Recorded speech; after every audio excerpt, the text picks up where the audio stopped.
Ah, moi, je ne suis pas encore devenu pasteur. Hein. Je peux me permettre d'écouter un peu de musique mondaine. Non.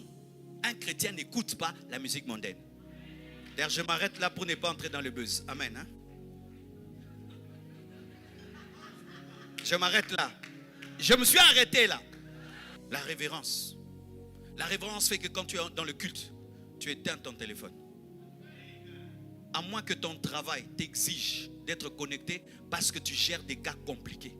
Mais si en plein culte, tu es sur Snapchat, WhatsApp, tu téléphones, tu chiques, tu causes, tu bois, tu parles. Mais la même personne, quand c'est un président de la République qui donne un discours, n'ose pas ouvrir son téléphone. Mais quand c'est le roi des rois qui parle, tu fais n'importe quoi. Où est la crainte de Dieu? Où est la crainte de Dieu? Dieu, on le sert avec crainte et tremblement. Crainte et tremblement, c'est un feu dévorant. C'est un feu dévorant. Servir Dieu sans révérence tue. Il exige le respect, l'honneur.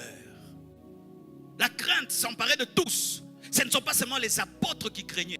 Tout le monde craignait Dieu. Aujourd'hui, nous disons, vous êtes les pasteurs, craignez Dieu, pas nous. Ça c'est pour vous les pasteurs. Non, la crainte de Dieu c'est pour tout le monde. Alors moi je ne suis pas encore devenu pasteur. Hein. Je peux me permettre d'écouter un peu de musique mondaine. Non, un chrétien n'écoute pas la musique mondaine. D'ailleurs je m'arrête là pour ne pas entrer dans le buzz. Amen. Hein. Je m'arrête là. Je me suis arrêté là. Oh, vous les hommes de Dieu, vous devez craindre Dieu. La Bible dit, la crainte de Dieu s'emparait de tous. Tout le monde craignait Dieu. Jusqu'au bébé spirituel. Il n'y a pas des choses qui nous sont interdites et qui te sont permises. C'est que Dieu m'interdit, il te l'interdit. Je répète, hein, c'est que Dieu m'interdit, il te l'interdit. Mais des fois, qu'est-ce qui se passe? Tu dis, moi je suis infidèle. Je peux faire ça, mais pas vous. Archi faux. Nous sommes tous des enfants de Dieu. Nous sommes tous des chrétiens. Tous nous devons craindre Dieu. Tous nous devons nous consacrer. Et lorsque tu as une vie de consécration permanente, une vie de crainte de Dieu, tu persévéreras. Parce que chaque fois que le péché voudra entrer en toi, ton cœur va trembler. David avait un niveau de crainte de Dieu que lorsqu'il a voulu seulement toucher à Saoul, son cœur a tremblé. Tu auras un cœur sensible, un cœur qui te condamne quand tu fais le mal, un cœur qui te reproche même ce qu'on ne te reproche pas. Qui a ce cœur-là? Tu es béni, toi qui as ce cœur-là. Je m'en fous si c'est Paris. On doit vous dire la vérité, mes soeurs. Oh, j'ai voulu porter ma jupe et porter... ta jupe là ne doit pas pousser les gens à pécher. Et d'autres qui viennent danser. Tu sais que tu es mal habillé, tu viens, tu danses ici. Tu es mal habillé, tu nous donnes le dos. Ça c'est la sorcellerie diurne. La sorcellerie diurne. Tu viens, tu danses ici. D'autres, tu te prosternes. Ma soeur, ça c'est nous maudire. Arrêtez ça. Donnez-moi la main, je suis venu parler. Et tu vas me dire que toi tu as 12 ans, tu n'es pas consciente de ton corps. Tu n'es pas consciente de ton corps.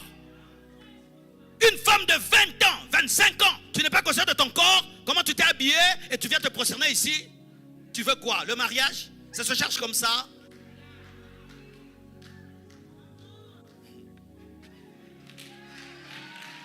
La crainte de Dieu touche la garde-robe. La crainte de Dieu touche la garde-robe. La crainte de Dieu touche la garde-robe. La crainte de Dieu touche la garde-robe. Si ta garde-robe n'est pas convertie, tu n'es pas encore bien converti. Je m'en fous si c'est Paris. Alléluia. L'une des premières choses que Dieu a faites lorsque l'homme a péché, il a vêtu l'homme. L'une des premières choses, il lui donne un vêtement, il le couvre. Mais aujourd'hui, la crainte de Dieu disparaît et les gens se découvrent. Il faut voir des choses qui se passent maintenant. C'est pourquoi arrêtez de prendre l'église américaine comme une église modèle. C'est une église apostate. Nos déviations dans nos églises viennent de l'église d'Amérique. Des sœurs avec des mèches jusqu'ici, rouge, vert, jaune.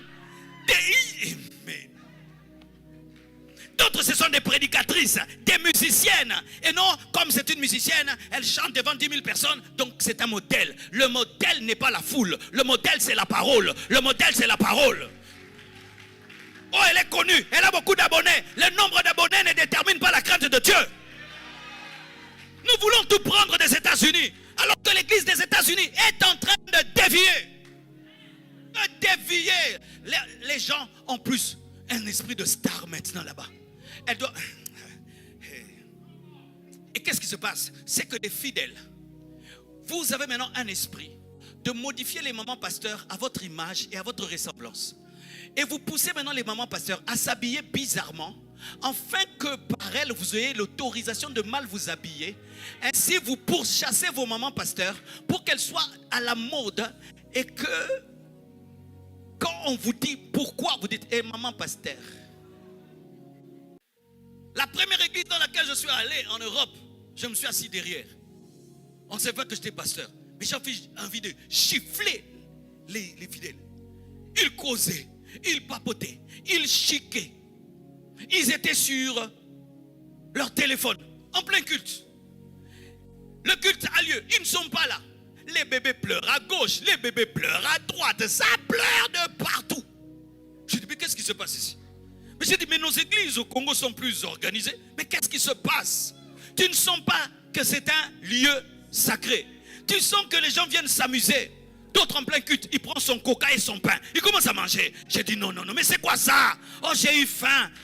Et quoi? Tu ne peux pas attendre la fin du culte pour manger? Non. Et le pasteur me disait, non, eux, ils sont comme ça. Quand ils ont faim, ils mangent. Ah, tu mangeras après. Moi aussi, j'ai faim. J'ai plus faim que toi d'ailleurs. Pas de révérence. En plein culte, quelqu'un quitte là-bas et il vient devant. Il commence à prendre des photos. Oh, tout le monde peut quitter devant. Il vient devant le prédicateur. Il te prend une photo. Oh, en plein culte, un fidèle quitte là. Il te salue. Comment ça va, Marcelo? Tu vas bien? Oui. Ah ben, tu as quel âge? Je remonte-moi ça. Tu te dis, nous sommes au marché, nous sommes à l'église. Là où il y a Dieu, il y a la révérence. Il y a la révérence. Il y a la révérence. Il y a la révérence. Il y a la révérence. Que Dieu soit béni. Vos choristes s'habillent bien. Mais il faut voir les habits aujourd'hui des choristes. Des mini, des pantalons. C'est l'impudicité. C'est l'impudicité. C'est l'impudicité. L'impudicité. L'impudicité. Il faut être à la mode parce que nous sommes à Paris. Parce qu'on est à Paris, on va jeter la parole de Dieu sur la pudeur. Un chrétien s'habille avec décence. La crainte de Dieu se révèle dans le vêtement. Maman, couvrez-vous. Couvrez-vous. Un chrétien se couvre. Une femme chrétienne se couvre. La crainte de Dieu réclame la décence. Tu dois choisir le pantalon. Tu dois choisir la jupe. Tu dois choisir. Je ne suis pas contre les pantalons, mais pas n'importe quel pantalon. La crainte de Dieu se révèle dans le vêtement. Maman, couvrez-vous. Couvrez-vous. Un chrétien se couvre. Une femme chrétienne se couvre. La crainte de Dieu réclame la décence. Tu dois choisir le pantalon. Tu dois choisir la jupe. Tu dois choisir. Je ne suis pas contre les pantalons, mais pas n'importe quel pantalon.